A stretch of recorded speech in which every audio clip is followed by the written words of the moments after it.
Hello students, today we'll be continuing chapter number 1 of SS for standard 10 student. The name of the chapter is Rise of Nationalism in Europe. Okay, so today we are on the topic of Italy unified. Italy कैसे unify हुआ? अपने last पढ़ा था Germany का unification कैसे हुआ, आज अपन पढ़ने वाले इटली का यूनिफिकेशन कैसे हुआ। तो जैसे जर्मनी बहुत छोटे छोटे पॉलिटिकल फ्रेगमेंटेशन में डिवाइडेड था, उसी तरह जो इटली है वो भी बहुत ज्यादा पॉलिटिकल फ्रेगमेंटेशन में डिवाइडेड था। मतलब इटली के भी बहुत छोटे छोटे हिस्से हो रखे थे। Like Germany, Italy had to a long history of political fragmentation. Italians were scattered over several dynasties, state as well as multinational Habsburg Empire. मतलब जो इटालियन पीपल थे वो अलग अलग डायनेस्टीज में डिवाइडेड थे, और या तो वो एक मल्टीनेशनल हैम्सबर्ग एम्पायर जिसमें अलग अलग नेशन का पूरा एम्पायर था उसमें थे। मतलब जो इटालियन पीपल थे वो एक पर्टिकुलर डायनेस्टी को नहीं बिलोंग करते थे, अलग अलग डायनेस्टीज को भी वो बिलोंग करते थे। During the middle of the 19th century के मिड में इटली को 7 पार्ट्स में डिवाइड कर दिया, इटली को 7 स्टेट में डिवाइड कर दिया, ऑफ विच ओनली 1 स्टेट, सिर्फ एक स्टेट ऐसा था जो था सर्डिनिया पे। ओके, तो इटली को बेसिकली 7 स्टेट्स के अंदर डिवाइड कर लिया, और वो 7 स्टेट में सिर्फ एक ही स्टेट ऐसा था जो प्रिंसली सिर्फ एक ही स्टेट ऐसा था जो क्या बोलते हैं इटालियन प्रिंस के अंडर था। वो स्टेट का नाम था सर्डिनिया पिडमोंट। सिर्फ सर्डिनिया पिडमोंट एक ऐसा स्टेट था जो इटालियन प्रिंस के अंदर था। ठीक है, अब बाकी का ऐसा देखो, north was under the Australian Habsburg, जो नॉर्थ एरिया था वो ऑस्ट्रेलियन हैम्सबर्ग के अंदर था। Centre was ruled by pope, centre area को पोप रूल करते थे। Southern reason was under the dominance of Bourbon king of Spain, और जो साउथ का रीजन है वो स्पेन के बॉर्बन किंग के रूलिंग में था। मतलब बेसिकली पूरे के पूरे इटली को 7 स्टेट्स में डिवाइड कर लिया, और सिर्फ एक स्टेट जो था सर्डिना पिडमोंट वो सिर्फ इटालियन रूलर के अंडर था। बाकी जितने भी थे नॉर्थ साउथ सेंटर वो अलग अलग रूलर्स के अंडर थे। जैसे मैंने आपको बताया जो नॉर्थ है वहां पे रूल करते थे ऑस्ट्रेलियन हैम्सबर्ग, सेंटर में पोप थे, और साउथ में कौन थे? साउथ में Bourbon king of Spain. Even the Italian language has not acquired one common form and still had many regional and local variation. Even वहाँ पे जो इटली लैंग्वेज थी, इटालियन लैंग्वेज थी, वो भी कॉमन नहीं थी। मतलब ये जो लैंग्वेज थी उसकी भी अलग अलग फॉर्म्स, अलग अलग वेराइटियां थे। ठीक है, तो एक स्टैंडर्ड इटालियन लैंग्वेज भी वहाँ पे यूज नहीं की जाती थी, या कोई एक स्टैंडर्ड इटालियन लैंग्वेज भी नहीं थी। Clear? During the 1830, Giuseppe Mazzini had sought to put together coherent programme for a unitary Italian republic. अब देखो 1830 में जो गिसेपे मजीनी थे उन्होंने एक ऐसा ड्रीम करा, और उन्होंने एक ऐसा प्रोग्राम लॉन्च किया जिसमें उनको पूरे इटली जो छोटे छोटे पार्ट्स में डिवाइडेड उसको यूनिफाइड करके एक रिपब्लिक इटली बनाना था। ठीक है, इस पर्पस के लिए उन्होंने एक सीक्रेट सोसाइटी भी बनाई जिसका नाम था यंग इटली। ठीक है, he also found a secret society called Young Italy for the dissemination of his goal। अपने गोल को अचीव करने के लिए उसने सोसाइटी, सीक्रेट सोसाइटी भी बनाई जिसका नाम था young Italy. Clear? The failure of the revolutionary uprising both in 1831 and 18, लेकिन ये जो पूरा रिवॉल्यूशनरी अपराइजिंग है वो 1831 में भी फेल हो गया और 1848 में भी फेल हो गया। What that did mean? It meant that mental law on Sardina Piedmont under its ruler King Victor Emmanuel II to unify Italian state। मतलब 1831 में जो रिवॉल्यूशन था वो भी फेल हो गया, 1848 में भी फेल हो गया। अब इटली को यूनिफिकेशन करने का जो जिम्मा है वो किसके ऊपर चले गया? जो सर्डिना पिडमोंट, जो एक खाली इटालियन रूलर के अंदर था, उसके जो रूलर थे जिनका नाम था king Victor Emmanuel II, to unify the Italian state through war. के अब कैसे भी करके वॉर करके उनको इटालियन स्टेट को यूनिफाई करना था। जो पूरा जवाबदारी थी, जो मेंटल था, वो सिडना पिडमोंट के जो रूलर है उनके ऊपर चले गया। In the eyes of ruling elites of this region, a unified Italy offered them possibility of economic development and political dominance। मतलब वो लोग भी यही सोचते थे कि अगर इटली यूनिफाई हो जाएगा तो एक पॉलिटिकल डोमिनेंस भी उनको मिल जाएगा और बहुत इकोनॉमिक डेवलपमेंट भी हो पाएगा। जो वहाँ के चीफ मिनिस्टर थे केवॉर्ड, who led the movement to unify the region of Italy, was neither a revolutionary nor a democrat। मतलब जो वहाँ के चीफ मिनिस्टर थे केवॉर्ड, जिन्होंने ये पूरा प्रोसेस, जिन्होंने मूवमेंट स्टार्ट किया इटली को यूनाइट करने का, ना वो खुद रिवॉल्यूशनरी थे और ना वो खुद डेमोक्रेट थे। Like many other wealthy and educated member of Italian elite, वो बाकी जो इटालियन एलाइट के बहुत वेल्दी और एजुकेटेड पीपल में से थे। And he spoke French much better than he did Italian. Okay, तो बेसिकली वो फ्रेंच ज्यादा अच्छे बोलते थे इटालियन के कंपैरिजन में। मतलब जिन्होंने ये जो चीफ मिनिस्टर थे केवॉर्ड, जिन्होंने अलग अलग रीजन को यूनाइट करने का सोचा, यूनाइट करने का मूवमेंट स्टार्ट किया, वो खुद भी इटालियन इलाइट के लोग थे जो एकदम एजुकेटेड पीपल थे। एंड इवन वो फ्रेंच ज्यादा अच्छे से बोलते थे compare to Italian. Through tactful diplomatic alliance with French engineered by सेवर केवर। मतलब बेसिकली ये जो केवर ने फ्रेंच के साथ एक अच्छा अलायंस करके Sardinia Piedmont succeeded in defeating the Australian forces. जो नॉर्थ में ऑस्ट्रेलियन फोर्सेस है ना, उनको सर्डिना पिडमोंट ने हरा दिया इन द ईयर 1859। तो जो नॉर्थ था ऑस्ट्रेलियन हैब्सबर्ग एम्पायर का, वो सर्डिना पिडमोंट के पास आ गया। Apart from regular troop, a large number of armed volunteers under the leadership of Giuseppe Garibaldi join the fray. मतलब बेसिकली जो नॉर्मल ट्रूप तो वहां पे रहती थी, एक स्पेशल आर्म्ड वॉलंटियर्स थे जो किसकी लीडरशिप में थे, गिसेपी गैरिबाल्डी, ठीक है, जॉइन द फ्रे, उन्होंने भी फ्रे ज्वाइन किया इन 1860 के मार्च। और फिर साथ में मिलकर वो साउथवर्ड जाने लगे, साउथ इटली में। साउथ इटली में कौन रूल करता था, बॉन किंग ऑफ स्पेन, याद है, तो वो साउथ इटली में जाने लगे उनकी army and the kingdom of two cities and succeeded in winning the support of local peasant। वहाँ के लोकल पीसन का उनको सपोर्ट मिल गया in order to drive out Spanish ruler। वहां से उन्होंने स्पेनिश रूलर जो थे बॉर्बन किंग ऑफ स्पेन को निकाल दिया। Now in 1861 Victor Emmanuel II was proclaimed king of United Italy। अब इटली यूनाइट हो गया और उस यूनाइटेड इटली का राजा किसको बनाया, Victor Emmanuel II। Having much of the Italian population among whom rates of illiteracy were very high। मतलब वहाँ पे जो इटालियन पॉपुलेशन थी, वहाँ पे जो इलिटरेसी थी वो बहुत ज्यादा थी। Remain blissfully unaware of liberal nationalist ideology। उनको कुछ पता ही नहीं था उन्होंने नेशनलिस्ट आइडियोलॉजी से कैसे पूरा यूनिफिकेशन किया, वो बहुत ज्यादा इलिटरेट थे। Peasant masses who support Garibaldi in southern Italy had never heard of Italia. मतलब बेसिकली जो साउथ इटली में पीसन पीपल थे जिन्होंने गैरिबाल्डी को सपोर्ट किया, उन्होंने कभी भी इटालिया वर्ड ही नहीं सुना। मतलब वो साउथ इटली के थे लेकिन वहां पे पूरा स्पेन का रूल था, तो उन्होंने कभी वर्ड इटालिया सुना ही नहीं था, खुद के देश का नाम ही उन्होंने नहीं सुना था। And believe that la Italia was Victor Emilius wife. Okay, तो बेसिकली ला टालिया मतलब इटली को बोला जाता है, इटालियन को ला टालिया बोला जाता है। उनको ये भी नहीं पता था कि इसका मतलब इटली होता है, उनको लगता था ये जो राजा है विक्टर इमेन्युअल उनकी वाइफ का नाम होगा। मतलब उनको बिल्कुल अपने जिस देश में जो इटली में रह रहे उनके बारे में भी नहीं पता था, इतना स्पेन का वहां पे स्पेनिश किंग का रूल था। क्लियर? तो इस तरह से इटली यूनिफाई हुआ। क्या पढ़ा अपने इटली यूनिफिकेशन में कि जैसे जर्मन के पॉलिटिकल फ्रेगमेंटेशन से वैसे इटली के भी पॉलिटिकल फ्रेगमेंटेशन थे, ठीक है। बेसिकली मिडिल 19th सेंचुरी में इटली को 7 स्टेट में डिवाइड किया और 7 स्टेट में से सिर्फ एक स्टेट ऐसा था सर्डिना पिडमोंट जो इटालियन रूलर के अंडर था। बाकी नॉर्थ में ऑस्ट्रेलियन रूल करते थे, सेंटर में पोप और साउथ में स्पेनिश जो किंग थे बॉन के वो रूल करते थे, ठीक है। तो बेसिकली इवन इटालियन लैंग्वेज हर जगह बोली नहीं जाती थी, इटालियन लैंग्वेज भी कॉमनाइज नहीं थी, इटालियन लैंग्वेज भी प्रॉपरली लोगों को नहीं आती थी, ठीक है। फिर गिसेपी मजीनी ने सोचा कि ये इटली को यूनिफाई करना पड़ेगा, एक रिपब्लिक इटली बनाना पड़ेगा। इस पर्पस के लिए उन्होंने एक सीक्रेट सोसाइटी भी फॉर्म की जिसका नाम था यंग इटली। क्लियर? लेकिन एक्चुअली ये जो रिवॉल्यूशन 1831 और 1848 में वो फेल हो गए, तो अल्टीमेटली अब जो जवाबदारी थी इटली को यूनाइट करने की वो पड़ गई जो सर्डिना पिडमोंट के रूलर थे। क्या नाम था उनका?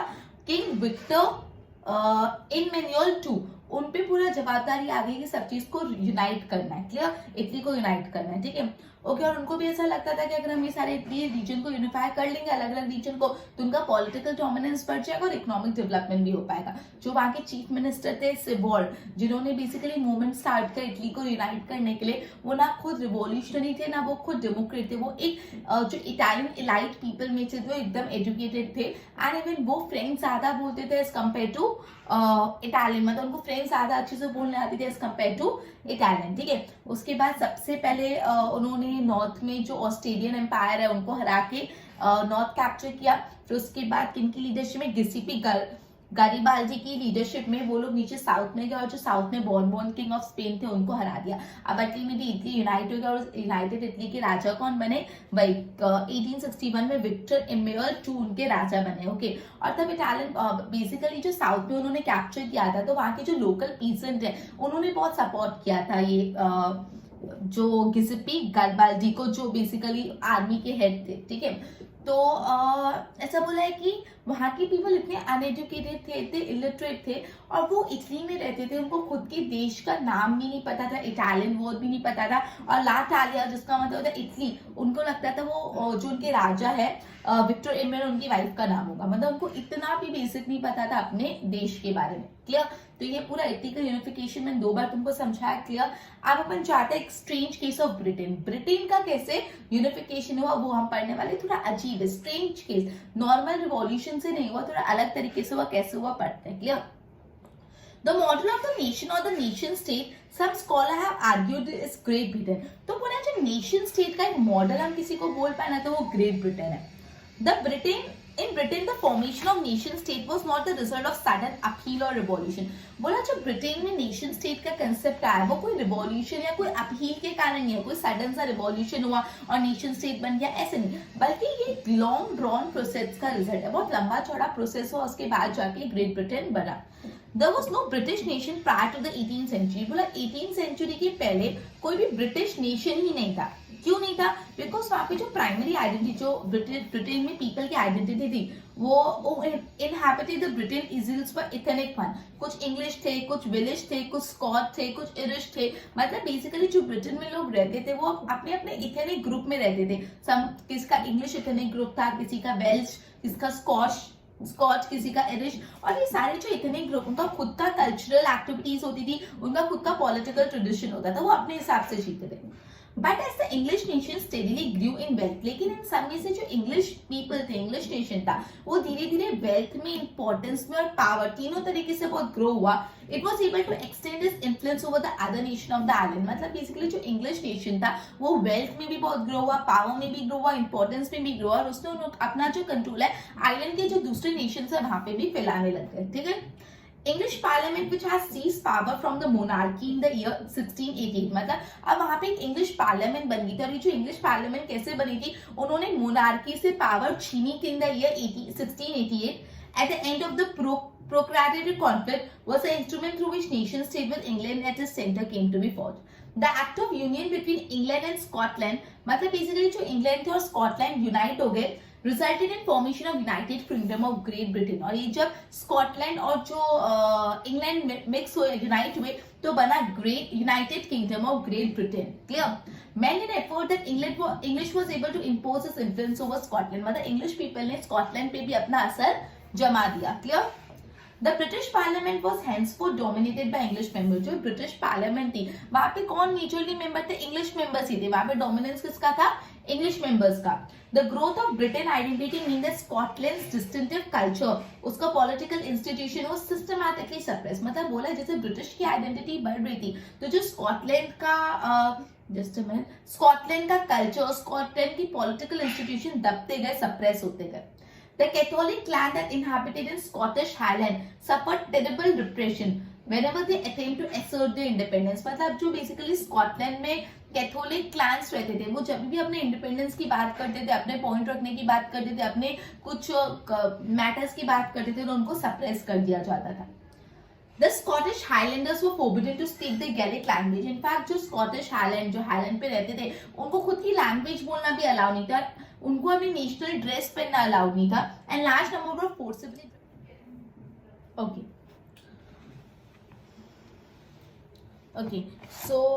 जो स्कॉटिश हाईलैंडर्स है, जो स्कॉटिश हाईलैंड में रहते थे, they were also forbidden to speak their Gaelic language, वो उनकी लैंग्वेज भी नहीं बोल पाते थे, और to wear the national dress, वो खुद की नेशनल ड्रेस भी नहीं पहन पाते थे, and large number of forcibly driven out of the homeland, और काफी लोगों को तो अपने होमलैंड से भी बाहर निकाल दिया गया। ओके, अब जैसे स्कॉटलैंड का क्या हुआ, आयरलैंड के साथ भी सेम चीज हुआ। Ireland suffered the same fate. It was a country deeply divided between Catholic and Protestants. मतलब बेसिकली आयरलैंड जो कंट्री थी वहां पे मेजरली 2 ग्रुप थे, कैथोलिक एंड प्रोटेस्टेंट, ये दोनों ग्रुप थे।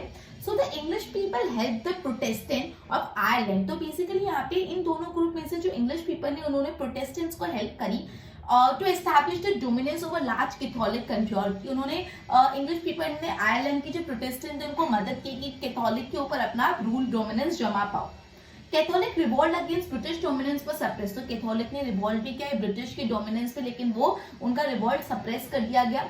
After the failed revolt led by Wolfe Tone and his united Irishmen, Ireland was forcibly incorporated in the United Kingdom in 1801. तो बेसिकली एक रिवॉल्ट हुई थी जो वोल्फ टोन ने की थी, वो जो रिवॉल्ट हुई थी उसमें वो लोग फेल हो गए और अल्टीमेटली आयरलैंड को फोर्सफुली यूनाइटेड किंगडम में इंक्लूड कर दिया गया in the year 1801. A new British nation was forged through the propagation of dominance English culture. मतलब एक पूरा ब्रिटिश नया नेशन बन गया था और वहां पे सबसे ज्यादा इंग्लिश कल्चर प्रेवलेंट होता था. ठीक है.